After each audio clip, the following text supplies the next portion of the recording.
오늘 또 우리 하나님은 살아계신 하나님이십니다.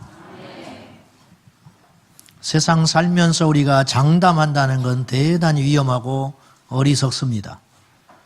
그래서 지혜로운 사람은 함부로 장담하는 소리 하지 않습니다. 우리 인간들에게도 하나님께서 명하시기를 맹세하지 말라 이렇게 말씀하셨습니다. 가끔 정치인들이나 사회 지도층 인사들이 사람들 앞에 정계를 은퇴한다는 둥 장담하는 소리를 했다가 곤욕을 치르는 것을 우리는 심심치 않게 보고 있습니다. 인간은 이처럼 약속을 해서 지키지 못할 때가 참 많습니다. 우리 하나님은 어떤 분인가? 우리 하나님을 바로 아는 것이 우리의 이 땅의 삶은 물론이거니와 죽은 다음의 삶을 결정하는 대단히 중차대한 일인데, 이 하나님을 바로 아는 것이 우리 인생의 승패가 달렸습니다. 에레미야서 33장 3절에 너희는 내게 부르짖으라. 내가 너에게 알지 못하는 놀라운 일을 보이겠고 은밀한 일을 너에게 보이리라 이렇게 말씀하셨어요. 근데 이런 말은 누구든지 할 수 있다 그 말이에요. 내가 너 책임질게. 그렇듯이 내가 너 도와줄게. 내가 말하는 거 내가 들어줄게. 이런 말은 할 수 있어요. 내가 너에게 응답할게. 근데 그렇게 그 말씀을 하시기 전에 에레미야서 33장 2절에 하나님이 당신을 뭐라고 확인시켜 주시느냐면 이 일을 성취하는 여호와, 그것을 행하시는 여호와, 그 이름을 여호와라 하는 이가 이르시되 너는 내게 부르짖으라. 내가 내게 응답하겠고 내가 알지 못하고 크고 놀라운 은밀한 일을 보이리라. 그렇게 말씀하신 거예요. 전제가 무엇이냐면 내가 여호와 하나님이야. I am who I am. 나는 스스로 있는 자야. 내가 능치 못할 일이 없고 내가 맘먹으면 하는 사람이야. 하는 자야. 그 자가 말하시기를 부르짖으라는 거예요. 자식이 아빠한테 아빠 이거 해주세요. 걱정하지 마. 내가 누구냐? 내가 네 아빠야. 끝나는 거예요. 자식은 가능할까? 이것이 타당할까? 이런 각도를 갖고 있을지 모르나 아비는 한마디로 이렇게 대답해요. 내가 아비야. 이런 말이에요. 하나님 이게 가능할까요? 하나님 이것이 타당한가요? 우리가 그렇게 접근을 하지만 하나님은 이렇게 말하세요. 내가 여호와야. 난 스스로 있는 자야. 내가 맘먹으면 막을 자가 없어. 내가 이렇게 말하시는 거예요. 오늘 본문에서 우리 하나님께서 이스라엘 백성들에게 약속하신 게 두 가지가 있어요. 그 첫째 약속이 뭐냐면 애굽에서 바로의 압제에서 고통받는 내 백성을 구원해 줄 것이다. 이게 첫 번째 약속이고, 두 번째는 내가 가나안 땅을 너에게 줄 것이야. 이 두 가지를 약속을 하셨어요. 자, 사람은요 과거의 행적을 보면 미래를 대략 알 수 있어요. 과거에 거짓말한 사람은 지금은 거짓말 안 할지 모르지만 나중에 사실 거짓말할 가능성이 많습니다. 어릴 때 바늘을 훔친 사람은 나이 먹어서 설을 훔칠 가능성이 많아요.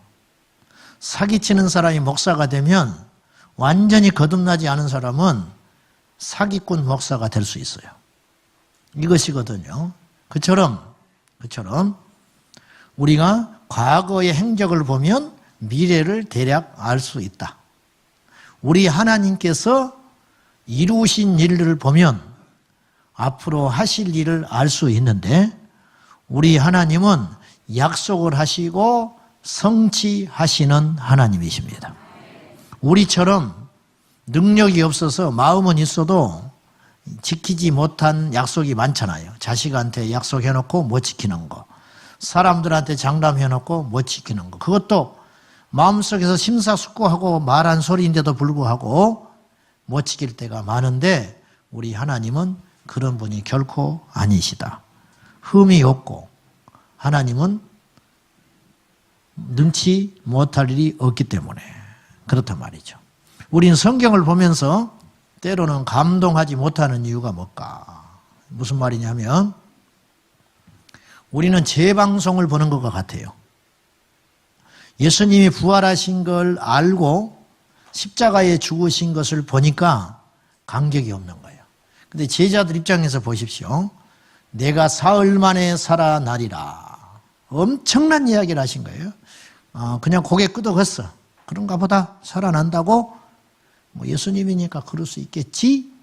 믿은 거 아니에요. 근데 십자가에 죽은 걸 다 봤잖아요. 다 소문으로 들었잖아요. 다 도망갔어요. 근데 진짜 사흘 만에 살아나셔서 제자들 앞에 나타났어요. 그때 놀랬을 그 충격과 그 기쁨, 그 감격 우리는 상상 못해요. 우리는 책으로 그 사건을 보지만 제자들은 몸으로 느꼈습니다. 몸으로. 그래서 운동 경기 재방송 보는 것처럼 성경에 일어나는 기적과 하나님의 약속이 성취되는 것에 대하여 우리는 별로 감격이 없어요. 사실은.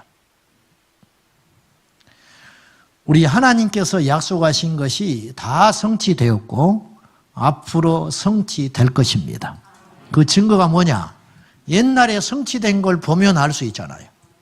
자, 우리 하나님께서 오늘 이스라엘 백성들에게 약속하신 게 두 가지라고 그랬죠. 애굽의 바로의 압제에서 해방시켜 주겠다. 그리고 이들을 끌고 가나안 땅을 거저 주겠다. 아직 되지 않았어요. 주님이 약속한 거예요. 근데 이 약속은요, 지금만 한 약속이 아니에요. 이미 400년 전 아브라함 시대에 하나님이 약속하신 것을 다시 상기하고 이야기하시는 거예요. 자, 창세기 12장 7절 한번 비춰주십시오. 시작. 아브라함에게 나타나 이르시되 내가 이 땅을 네 자손에게 주리라 하신지라. 이 땅이 어느 땅이냐? 아브라함이 아버지 데라가 하란에서 죽습니다. 근데 아브라함은 하란에 살다가 생전에 가나안 땅으로 나와요. 가나안 땅에 있을 때 하나님이 주신 약속이에요. 이 땅을, 이 가나안 땅을 네 자손에게 줄 거야. 이렇게 이야기하시고요. 창세기 15장 13절과 14절 시작. 여호와께서 아브라함에게 이르시되 너는 반드시 알라. 네 자손이 이방에서 객이 되어 그들을 섬기겠고 그들은 400년 동안 내 자손을 괴롭히리니 그들이 내가 징벌할지며 그 후에 내 자손이 큰 재물을 이끌고 나오리라. 자, 여기서 몇 가지 약속을 하는데 첫째, 이방에서 나그네 생활한다. 그렇게 했죠? 놀라지 마십시오. 하나님이요, 시한을 못을 박았어요. 나그네 생활하고 종살이 하는데 몇 년 동안? 400년 동안, 정확히 400년 동안 이스라엘 백성들이 애굽의 바로의 밑에서 400년 종살이 했어요. 이걸 언제 예언을 했다고요? 400년 전에 미리 아브라함한테 약속했다니까요. 이제 이 약속을 400년 만에 지키겠다고 하나님이 오늘 본문에서 약속하신 거예요. 그리고 나올 때 빈손으로 안 나오고 많은 재물을 너희 후손들이 그들에게서 가지고 나올 것이다. 이거 성취됐습니다. 성취됐어요. 창세기 15장 16절 시작. 네 자손은 4대 만에 이 땅으로 돌아오리니. 아브라함 약속했죠. 이삭, 야곱, 요셉 4대 만에 요셉이 종으로 팔려가긴 했지만 요셉이 종으로 팔려서 애굽으로 들어가잖아요. 4대 만에 돌아오게 될 것이다. 놀랍지 않습니까? 이것이 왜 그렇게 중요하냐면요, 우리 하나님께서 과거에 말하시고 성취된 것이 이루어졌다면 앞으로 우리에게 약속하신 것이 있어요. 개인에게든 전 우주적이든 약속하신 것이 있는데 그 약속도 성취될 것이라는 거예요. 초림. 예수님은 두 번 오시는데 첫째 오신 사건을 초림이라 그래요. 두 번째를 재림인데 초림이 이루어진 걸 알면 두 번째 오신다는 약속도 이해가 되든 안 되든 반드시 이루어진다. 초림을 언제 약속하셨느냐? 창세기 3장 15절에서 약속을 하셨습니다. 자, 시작. 내가 여자와 원수가 되게 하고 네 후손도 여자의 후손과 원수가 되게 하리니 여자의 후손은 네 머리를 상하게 할 것이요 너는 그의 발꿈치를 상하게 할 것이니라 하시고 이 약속을 하시고 4,000년 만에 성취하셨어요. 에덴 동산에서 아담에게 말하실 때가 지금부터 6,000년 전입니다. BC 4,000년. 그리고 AD 1년에 예수님이 출생하셨다고 보면 4,000년 만에 예수님의 초림이 이루어지셨다. 그런 말이에요. 성령의 강림도 역시 800년 만에 성취하셨습니다. 요엘 선지자는 예수님 오시기 전에 약 800년 전에 활동했던 남유다의 선지자인데 요엘 선지자를 통하여 하나님이 약속하신 게 무엇이냐면 성령을 모든 만민에게 부어줄 것이다. 요엘서 2장 28절 시작. 그 후에 내가 내 영을 만민에게 부어주리니 이 말씀이 사도행전 2장에 와서 이루어지는 거예요. 800년 만에 이루어졌어요. 개인의 사사로운 예언도 성취됐습니다. 다윗을 왕으로 세우겠다고 약속하셨고 이스라엘 백성들이 멸망하여 포로로 잡혀갈 때 너희들이 다시 이곳으로 돌아오게 될 것이다. 포로로 귀환한다. 고레스라는 이름을 들어서 150년 전에 약속하셔요. 150년 후에 고레스라고 하는 인물이 너희들을 해방시켜 줄 것이다. 그리고 성전을 다시 짓게 될 것이다. 600년 전에 예수님이 이 땅에 오시기 전, 초림하시기 전 600년 전에 이사야 선지자를 통하여 뭐라고 약속하셨냐면 처녀의 몸에서 아이가 나온다. 이게 도대체 무슨 말이에요 이게? 이게 도대체 어떻게 된 이야기냐고요. 근데 이루어졌어요. 제가 누차 말했어요. 예수님이 초림으로 오시기 전에 처녀의 몸에서 아이가 난다는 말을 이렇게 해석했을지 몰라요. 그만큼 처녀만큼 거룩하고 순결한 여인에게서 아이가 나온다는 것이겠지. 근데 그게 아니었어요. 여인의 후손 창세기 3장 15절 저와 여러분은 모두 남자와 여자의 후손이에요. 여인의 후손은 한 분밖에 없어요. 처녀의 몸에서 태어나리라. 이게 맥이 통하는 거예요. 맥. 이러고도 하나님을 안 믿습니까? 그럼 우리가 둘 중에 하나지요. 성경은 조작된 책이든지 사실된 책이든지. 그리고 조작하려면 이사야가 BC 600년에 처녀의 몸에서 아이가 난다고 말한 그 성경은 어떻게 해석할 거예요? BC 1500년에 모세가 남긴 창세기 3장 15절은 어떻게 조작을 하냐고. 훗날에 그걸 발견했을 뿐인데 이걸 어떻게 해석할 거예요? 성경은 조작된 책이 아니에요. 우리가 이해를 못하고 있는 것뿐이에요. 그렇다면 아직 우리에게 성취되지 않는 미래에 대한 약속이 있습니다. 예수 그리스도의 재림. 제일 큰 건 재림이죠. 그럼 재림을 전후로 다음과 같은 사건이 이루어질 것이라고 요한계시록에 분명히 기록되어 있어요. 믿어야 된다고 말이에요. 자유야. 여러분 자유인데 여러분의 의지라고 하는 거, 이 선택권, 이 의지라고 하는 것은 목숨이 붙어있는 이 세상에 사는 동안에만 그 의지의 선택이 있다는 걸 기억하셔야 돼요. 죽은 다음에는 그 의지의 선택은 없어지고 말아요. 죽은 다음에 천국과 지옥을 보게 될 거 아닙니까? 그때서야 회개하고 내가 주님을 믿겠다고 하면 그건 믿음으로 인정해 주지 않아요. 그건 안 것이기 때문에 믿는다고 말하지 않는 거예요. 오직 우리가 이 땅에 목숨이 붙어있는 이 기간 동안에만 우리의 의지를 사용하여 우리가 하나님을 선택하고 말씀을 믿을 수 있는 선택권이 우리에게 주어져 있는 거예요. 이 기간을 헛되이 보내면 안 된다고 말이에요. 이 기간을. 약간의 해석상의 오류가 있을지 몰라요. 어떤 분은 이렇게 해석하고 어떤 분은 저렇게 해석할 수 있어요. 그러나 성경의 큰 줄기는 뭐냐면 예수님은 다시 오신다. 예수님 오시기 전에 아마겟돈 전쟁이 있어요. 이것이 뭐 3차 대전이다 어쩌다 모르겠어. 그것까지는 모르겠어요. 무슨 표가 등장한다. 그것도 정확히 몰라요. 등장하긴 하지만 어떤 모습으로 등장할지는 모른다고 말이에요. 한 가지 분명한 건 예수님이 오시기 전에 믿는 자에 대한 대대적인 핍박은 어떤 모양이든지 일어날 것이다. 그래서 그걸 견디는 사람은 휴거되어 주님을 만난다. 그 말이지요. 주님이 오셨어. 오신 다음에 이 땅에는 천년왕국이 건설됩니다. 그리고 천년왕국 끝자락에 사탄을 풀어줘요. 그리고 풀어난 사단이 마지막 우리 주님과 대적을 하는데 그것이 곡과 마곡의 전쟁입니다. 그 일이 끝난 후에 모든 사람을 살려냅니다. 지금 예수님을 믿고 죽은 사람은 아직 완성되지 않는 천국이라고 할 수 있는 낙원해가 있어요. 믿지 않는 자는 아직 완성되지 않는 지옥인 무저갱해가 있는 겁니다. 음부 똑같아요. 고통은 똑같아. 거기에 있다가 백보자 심판 때 그들 모두를 살려냅니다. 소설처럼 여겨지십니까?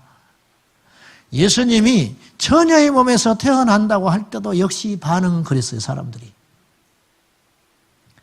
애굽에서 400년 동안이나 아무 소리 못하고 억눌려가지고 무기 하나 갖지 못한 이스라엘 백성들을 하나님께서 구원해 내셔서 가나안 땅으로 데려간다고 하실 때에도 사람들은 믿지 않았어요.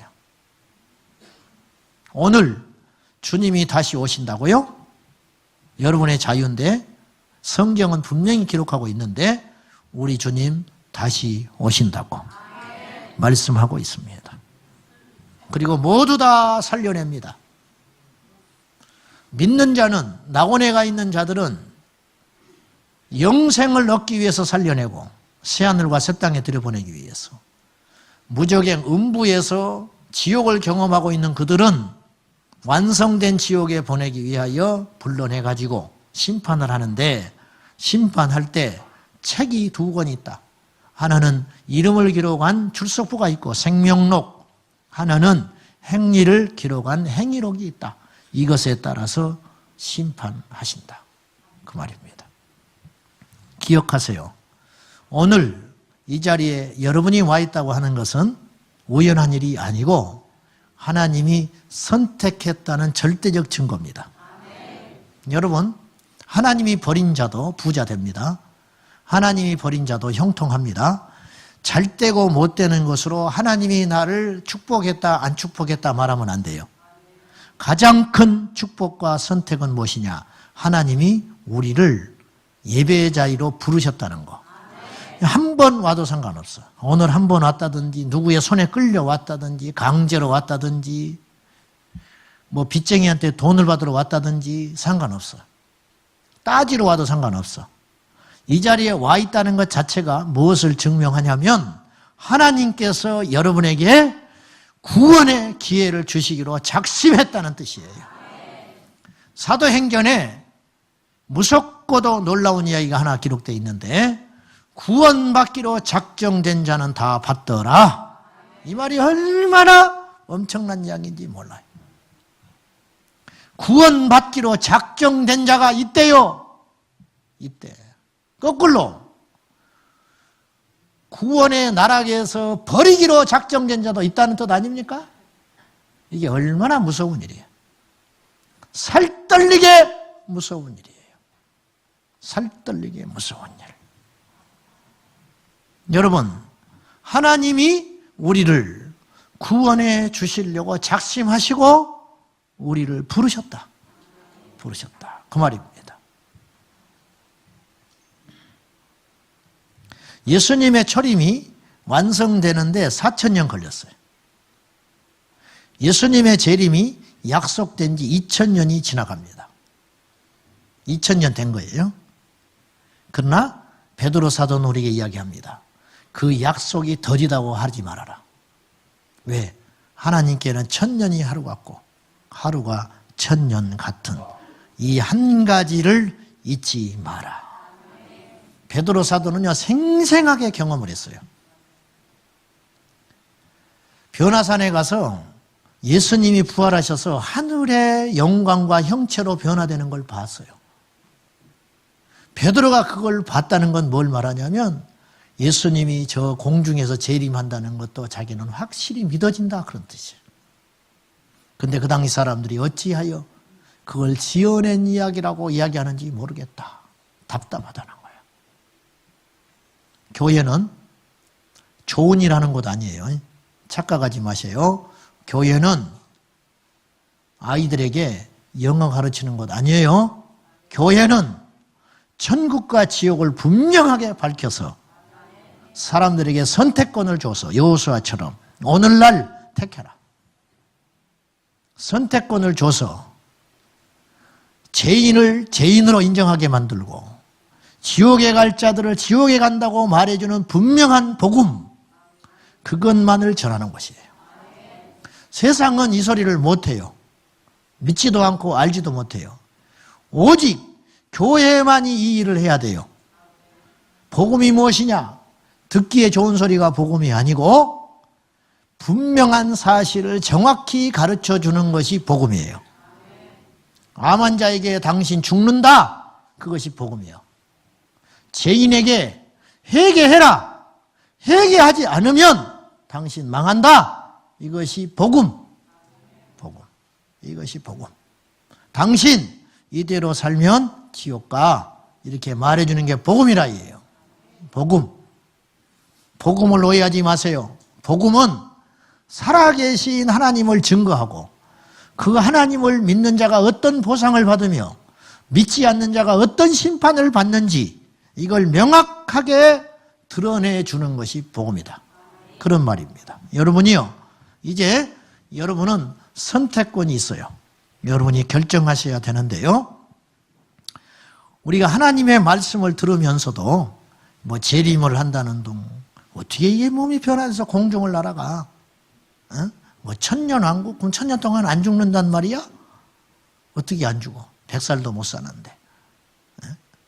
이런 생각을 여러분이 하실 수 있어요. 누차 말하지만 과거에 이루시는 것을 보면 앞으로 더 엄청난 이야기를 하셔도 우리는 안 믿을 수가 없는 거예요. 여러분, 어떤 목사님이, 루카이드 목사님 말하는 것처럼 예수님은 이 우주에 지구덩어리 같은 이 행성을 저 천상에서 해분, 하나님의 나라에서 구슬치기 하셨던 분이라는 거예요. 우리 예수님이. 좀 이제 희화적인 이야기지만 맞는 말이에요. 그렇게 크신 분이 이 땅에 우리를 구원하기 위하여 오셨다는 거예요. 이 사랑을 거부하는 게 제일 큰 죄라고 말이에요. 그 죄가 얼마나 큰지 지옥을 간다. 그 사랑을 거부한 자가. 오늘 우리 중에는 하나님의 말씀 곧 약속이라는 뜻도 되지요. 하나님의 약속이자 우리를 천국 들여버린다는 약속, 다시 오신다는 약속, 네 자식이 지금 방황하고 있지만 네 자식이 언젠가는 돌아와서 믿는 자가 된다는 약속, 당신 남편이, 너의 남편이 지금 세상에 취해 있지만 반드시 내가 너에게 말하지 않았느냐, 네가 기도할 때 내가 구원해 준다고. 그 약속을 하나님께서 반드시 성취하시는데 우리는 그것이 잘 안 믿어지는 거예요. 너무 힘드니까. 답이 안 나오니까. 자, 봅시다. 하나님의 약속의 말씀을 듣고도 우리에게는 반응이 세 가지가 나와요. 첫째, 그 말씀을 아예 듣지도 못한 사람이 있어요. 이 세상에는. 못 들었어요. 천국, 지옥, 예수님의 재림, 심판 이것 자체를 모른 채 이 땅만 쳐다보고 살다가 가는 사람이 있어요. 근데 우리는 거기에 해당되진 않아요. 이제는 여기에 한 번이라도 왔다면 오늘 우리 함께 예배하는 우리들은 이제는 못 들었다는 말은 못해요. 일단 우리가 들었으니까. 그렇죠? 두 번째, 많은 경우가 여기에 해당이 되는데 말씀을 듣기만 해. 고개를 끄덕거린다고 해서 믿는 게 아니에요. 듣기만 해. 알기만 해. 알기만. 근데 아는 것으로 끝. 안 믿어. 안 믿는다는 증거는 어디에 있느냐? 행동하지 않는다. 그러니까 주차를 그렇게 하는 거예요. 그러니까. 세 번째, 듣고 믿는 자가 있다고 말이죠. 듣고 믿는 자는 어떻게 하느냐? 반드시 행동이 달라진다. 그러니까 행하기 때문에 구원받는 게 아니고 믿었기 때문에 구원을 받는데 그 진정으로 믿는 자는 행함의 열매가 100% 맺혀진다. 100% 맺혀지는 거예요. 남북관계가 지금도 안심하지 못하지만 전쟁이 난다 어쩐다 할 때 외국의 외신들이 우리나라를 이상하게 보는 것이 사재기를 안 한다. 전쟁 난다고 난리인데 왜 사재기를 안 할까요? 왜 생수를 준비 안 하고 라면을 안 샀을까요? 안 믿어. 아무리 전쟁 난다고 뭐 외국에서 떠들고 북한에서 엄포를 놓고 하지만 우리는 안 믿어. 그러니까 사재기 안 하는 거예요. 그렇죠? 언론에서 아무리 떠들어도 안 믿어진다는 거예요. 성경을 보고 교회 와서 설교를 들어도 안 믿어요. 안 믿어. 안 믿으니까 안 변하지요. 그냥 간단한 거예요. 그러면 누가 구원받냐? 믿는 자만 구원받는다 그랬잖아요. 믿으면 구원받지요. 그 믿으면 무엇을 전제로 하냐면 행함을 전제로 한다. 나는 교회 나온 지 얼마 안 나와서 그런 복잡한 소리 모릅니다. No. 그건 교회를 얼마나 다녔냐의 문제가 아니라는 거예요. 처음 나와도 확 믿어버린 사람이 있고 30년을 다니고 목사가 되고 선교사가 됐지만 안 믿는 자도 있어요. 착각하지 마세요. 자기에 합리화하지 마세요. 나중에 이를 갈며 슬피 우는 날이 오기 전에 우리가 우리의 의지를 잘 사용하여 의심하는 자가 되지 말고 스스로 성령을 거역하지 말고 말씀이 들려오는데 귀를 꽉 막고 있는 사람도 있어요. 스데반이 설교했을 때 귀를 막았다고 그랬어요. 듣기 싫어서. 스데반이 너희들은 죄인이다. 하나님의 약속의 구원자를 죽인 너희들이야말로 죄인이다. 너희가 죽인 그 예수를 하나님은 다시 살리셔서 우리의 주가 되게 하셨느니라. 그렇게 말하니까 이 사람들이 그 소리 듣기 싫은 거예요. 말도 안 되는 소리 하지 말아라고. 왜 예수가 신이냐고. 자기들은 예수님을 신으로 인정하지 않았기 때문에 그 소리, 그 복음을 듣기 싫어서 귀를 막고 돌을 들어서 스데반을 쳐 죽였어요. 어쩌면 구원받지 못한 자는 천국과 지옥의 설교를 달가워하지 않을 수 있습니다. 또 그 소리냐? 그 설교밖에 할 말이 없냐? 예수님의 재림을 마음속에 품지 않는 사람은 예수님의 재림에 대하여 설교할 때 반응하지 않을 것입니다. 그 대신 만사 형통의 소리에는 귀가 번쩍번쩍 뜨일 거예요. 그런 소리는 세상에 가서 들으십시오. 교회에 와서 들을 소리는 뭐냐? 천국과 지옥을 대비하는 소리. 주님의 재림을 준비하는 소리. 그 소리는 세상에서 안 해주니까. 알지도 못하니까. 어느 목사님이 전도하러 가가지고 6.25 끝나고 너무너무 가난하고 힘들고 생존을 걱정해야 할 때, 하루하루 사는 것이 투쟁일 때, 판자촌에 들어가가지고 남편은 못 살겠다고 나가버리고 자식 5명 책임지면서 홀로 지탱하고 있는 그 가느다란 여인에게 예수 믿으십시오. 예수 믿어야 천국 가고 믿지 않으면 지옥 갑니다. 그랬더니 이분이 눈에 쌍심지를 키면서 나와서 하는 말이 여기가 지옥이야. 사는 것이 지옥이야. 등 따시고 배부른 소리 하지 마. 천국 안 가도 좋아. 여기가 지옥이야. 심정은 이해가 되는데 저는 그 말에 찬성 못해요. 이 땅이 지옥이라면 지옥 갈 만합니다. 사랑하는 여러분, 이 땅에 병 들어서 빨리 죽어도 상관없어요. 사업 부도 나서 도망다녀도 괜찮아. 자식 새끼 무덤에 묻고 내 가슴에 평생 묻고 살아도 안 될 말이지만은 그럴 수 있어. 그런데 지옥은 가면 안 돼요. 지옥은 가면 안 돼요. 수준 높은 설교 들어오셨습니까? 제가 철학자 이야기를 못해서 안 할까요? 아무리 바보 멍청이라고 7년을 신학을 했는데 제가 신학자 한두를 모르겠습니까? 저는 그 소리 못합니다. 시간 아까워서 그 소리 못합니다. 여러분이요, 교회에서 시험 들었다고요? 목사가 저리저리 하니까 나 예수 안 믿겠다고요? 암센터에서 다 살아납니까? 암센터에서 사람 죽었으면 암센터 안 갈 거예요? 회 먹고 식중독 걸리면 평생 회 안 먹을 거예요? 왜 세상적으로는 그렇게 계산들을 잘 하시면서 영원한 생명이 달렸는데 그 생각은 못 하냐고 말이요. 성경은 우리에게 이야기해요. 생각해 보라는 거예요. 생각해 봐라. 우리 주님은요, 절대 억지 소리 안 합니다. 생각해 봐라. 하나님이 지키지 않은 약속이 있는가? 공중에 나는 새를 생각해 봐라. 들에 핀 백합화를 생각해 봐라.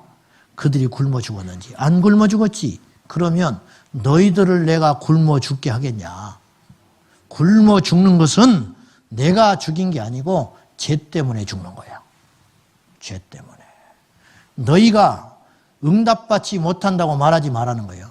하나님은요, 너희가 받지 못하면 구하지 않았기 때문에 그렇다. 기도 안 하지 않냐? 기도를 안 하니까 못 받지. 두 번째, 기도해도 못 받는 것은 정욕에 쓰려고, 내 욕심에 쓰려고 기도를 잘못하고 있기 때문에 내가 안 주는 거야. 아이가 병들었어요. 음식 조절해야 돼요. 약 먹어야 돼요. 라면을 달라고 졸라댑니다. 철없는 자식이. 피자 사달라고 졸라댑니다. 나도 밖에 나가서 친구들하고 놀고 싶다고 백혈병 걸린 내 아들이 졸라댄다면 어떤 생각 없는 부모가 그렇게 하라 하겠습니까? 안 합니다. 참아라. 이 병만 나으면 다 해줄게. 우리 하나님이 우리에 대한 심정이 딱 그와 같아. 이거 주시오, 저거 주시오. 왜 나는 이렇습니까? 내가 뭘 잘못해서 그렇습니까? 하나님이 지금은 안 돼. 지금 너 이거 받으면 죽어. 나 떠나. 너 지옥 가. 참아. 참아. 그렇게 이야기하시는 거 안 느껴지세요? 그래서 원망하는 건 불신앙이에요. 원망할 수 있잖아요. 힘들면. 이해가 안 되면 원망할 수 있잖아요. 따질 수 있잖아요. 근데 하나님은 이렇게 말하세요. 원망하는 걸 불신앙으로 광야 이스라엘 백성들을 죽여버립니다.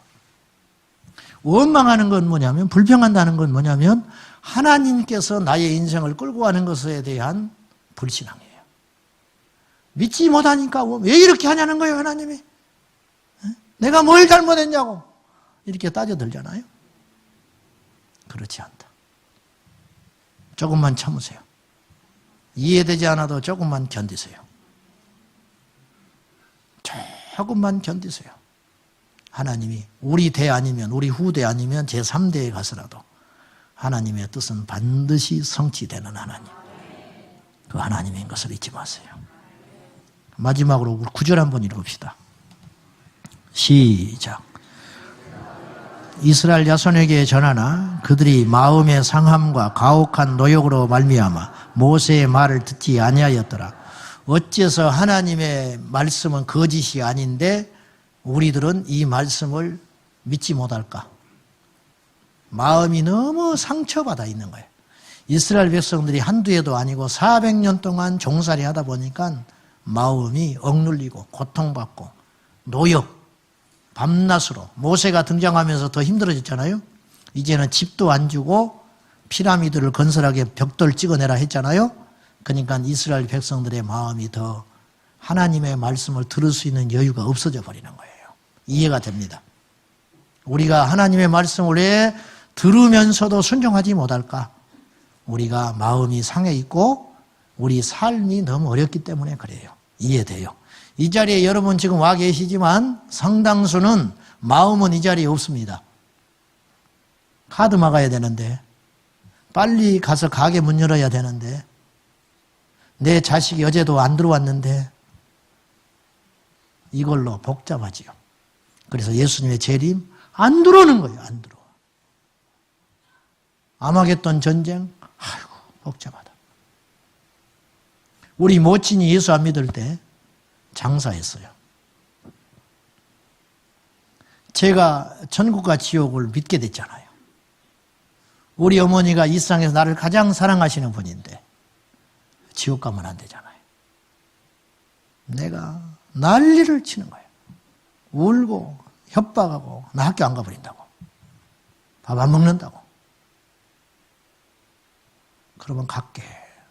약속 못 지켜. 난 일찍 교회 많아 있어. 예배가 안 돼요. 어머니 또 안 왔구나. 왜 그랬을까? 예배가 11시. 교회 오는데 한 20, 30분 걸려요. 예배 때 와서도 예배 끝나고 나자 불이 나게 전도사님 인사도 안 하고 걸어 뛰어나가 버립니다. 왜냐? 주일날 12시에서 1시 사이가 제일 손님이 많이 와요. 가게 문 닫을 만한 믿음은 없고 자식이 저렇게 소원하니까 예배당에 한번 와서 있기는 있는데 생각은 귀는 안 열리는 거야. 그리고 제가 오후에 가면 꼭 이렇게 이야기해. 단골 놓쳐버렸다. 꼭 내가 없으면 왔다 간다. 그걸 못 잊어서 예배 자리에 온전히 나오는데 18년이 걸렸어요. 우리 어머니가. 18년 만에 장사 접고 나오셨어요. 네. 우리도 마찬가지. 그 전에 주님이 오시지 않은 것이 얼마나 감사한지. 하나님은 우리를 선택하고 부르셨을 때 후회하지 않으신대요. 놀랍지 않습니까? 우리 같은 걸 부르셨는데 후회하지 않는데 나 같은 걸 목사로 세워놓고는 하나님이 후회 안 한대. 기가 막힌 일 아니에요. 여러분을 갈릴리 찬양로로 세워놓고 후회를 안 한대. 세상에.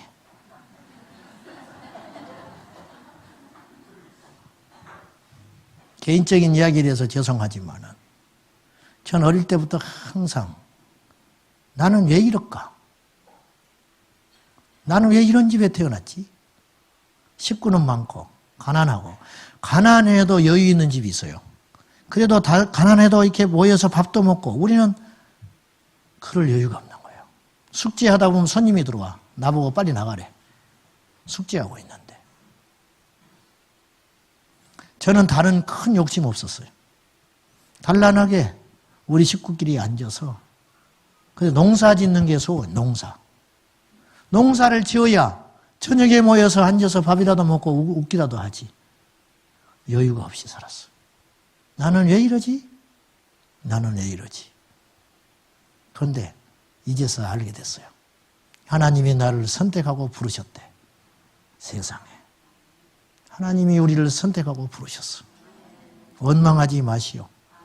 이건 제가 도덕적인 이야기를 하는 게 아니에요. 도덕적 관점이 절대 아닙니다. 하나님이 살아계시고 그분이 우리를 선택하여 천국에 데려가려고 부르셨는데 그 부르심은 하나님이 후회하지 않는 선택이라는 거예요. 놀랍지 않습니까? 그 하나님을 원망하지 말고 이해할 수 없는 현실 속에서도 견디고 참고 하나님 앞에 그날을 기다리면서 묵묵히 그 길을 갑시다. 로마서 14장 19절에 바울이 아브라함의 이야기를 하는 거예요. 그의 나이가 100세가 되어서 그와 그의 아내 사라가 죽은 자와 같이 됐는데 이미 끝났죠. 근데도 믿음이 약하여지지 않고 하나님께서 나에게 자식을 줄 것이라 이 약속을 기다리고 있었다는 거예요. 하나님이 우리를 축복하신대. 근데 갈수록 사업은 기울어지고 어려워진다. 그래도 세상과 타협하지 말아라. 믿음으로 그 길을 가라. 주의를 철저히 지켜라. 철저히 하나님 앞에 부끄럽지 않게 행해봐라. 아브라함이 그렇게 25년을 견뎠는데 어느 날 하나님이 이삭을 주셨어요. 그러더니 어느 날 하나님이 또 주래. 뺏어가려면 뭐하러 줘?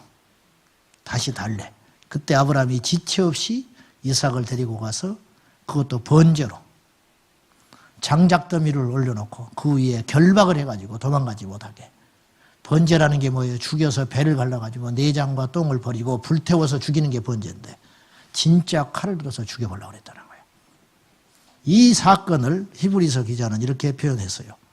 아브라함은 다시 살리실 걸 믿었다. 하나님이 100살 때 줬지 않냐? 그러면 그 기적을 베푼 하나님이 내가 불로 태워가지고 죄를 만들어서 뿌려버린들 하나님이 이거 못 살리겠냐? 과거의 간증은 오늘의 능력이 된다는 거예요. 과거에 경험한 하나님. 하나님 우리 수없는 기적을 줬지요. 수없는 응답을 줬지요. 그러면 오늘의 현실의 고난도 염려하지 말라. 죽으면 죽자. 아멘? 망하게 하시면 망하자. 망한 잿더미 위에 하나님은 새로 시작하시는 거예요. 그 하나님을 신뢰함으로 오늘도 절대로 믿음이 약해지지 말고 예수의 이름으로 승리하시기를 축복합니다. 하나님은 사람이 아니시니 거짓말을 하지 아니하시고 인생이 아니시니 후회가 없으시도다. 어찌 그 말씀하신 바를 행하지 아니하시며 하신 말씀을 실행하지 않겠느냐. 기도합시다. 하나님, 하나님의 약속의 말씀을 믿습니다. 흔들렸던 우리의 믿음을 굳게 잡아주시고 어떤 상황과 어떠한 환경 가운데에서도 올곧게 우리 주님 붙잡게 하여 주옵소서. 예수님의 이름으로 기도하옵나이다.